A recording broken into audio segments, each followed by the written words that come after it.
കാണാതായ മകനെ തേടിയുള്ള ഒരു അച്ഛന്റെ 6 വർഷത്തെ യാത്രയ്ക്ക് ദുഃഖകരമായ അവസാനം. മകൻ വിജിലിനെ കാണാനില്ലെന്ന് കോഴിക്കോട് ഇലത്തൂർ സ്വദേശി പോലീസിൽ പരാതി നൽകിയത് 2019 മാർച്ചിലാണ്.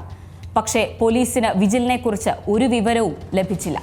2019 തുടങ്ങിയ അന്വേഷണം 6 വർഷങ്ങൾക്കിപ്പുറം അവസാനിക്കുമ്പോൾ കിട്ടിയ ഉത്തരം വിജിൽ ജീവിച്ചിരിപ്പില്ല എന്നതാണ്. സിറ്റി പോലീസ് കമ്മീഷണറുടെ നിർദ്ദേശപ്രകാരം മിസ്സിംഗ് കേസുകളിൽ തുടരന്വേഷണം നടത്തിയപ്പോഴാണ് വിജിലിന്റെ കേസിലും നിർണായകമായ വിവരങ്ങൾ അന്വേഷണ സംഘത്തിന് ലഭിച്ചത്. വിജിലിനെ കാണാനില്ലെന്ന് പറഞ്ഞ ദിവസം 2019 മാർച്ച് 24. കോഴിക്കോട് സരോവരത്ത് വെച്ച് കൂട്ടുകാരുമൊത്ത് ആഘോഷത്തിലായിരുന്നു വിജിൽ. അമിതമായ ലഹരി ഉപയോഗം വിജിലിന്റെ ആരോഗ്യത്തെ ബാധിച്ചു. കുഴഞ്ഞു വീണ മരണം സംഭവിച്ചു. ഇതറിയാതെ മദ്യലഹരിയിലായിരുന്ന കൂട്ടുകാർ വിജിലിനെ ഉപേക്ഷിച്ച് വീട്ടിലേക്ക് മടങ്ങി.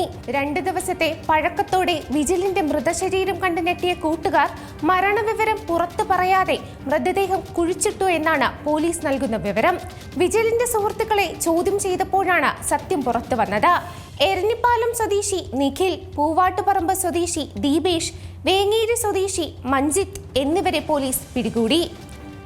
പ്രതികൾ നൽകിയ വിവരത്തിന്റെ അടിസ്ഥാനത്തിൽ കല്ലായി റെയിൽവേ സ്റ്റേഷനിലെത്തിയ സംഘം സമീപത്തെ കുറ്റിക്കാട്ടിൽ നിന്ന് വിജിലിന്റെ ബൈക്ക് കണ്ടെടുത്തു.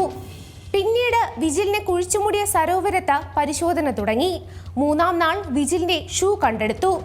തുടർന്ന് 50 മീറ്ററിലധികം ദൂരത്തെ ചെളിയും കല്ലും മരത്തടികളും മാറ്റിയപ്പോൾ വിജിലിന്റെ അസ്ഥിഭാഗങ്ങൾ, വസ്ത്രത്തിന്റെ അവശിഷ്ടങ്ങൾ, കെട്ടിത്താഴ്ത്തിയ കല്ലുകൾ, കയറുകൾ എന്നിവ കണ്ടെടുത്തു.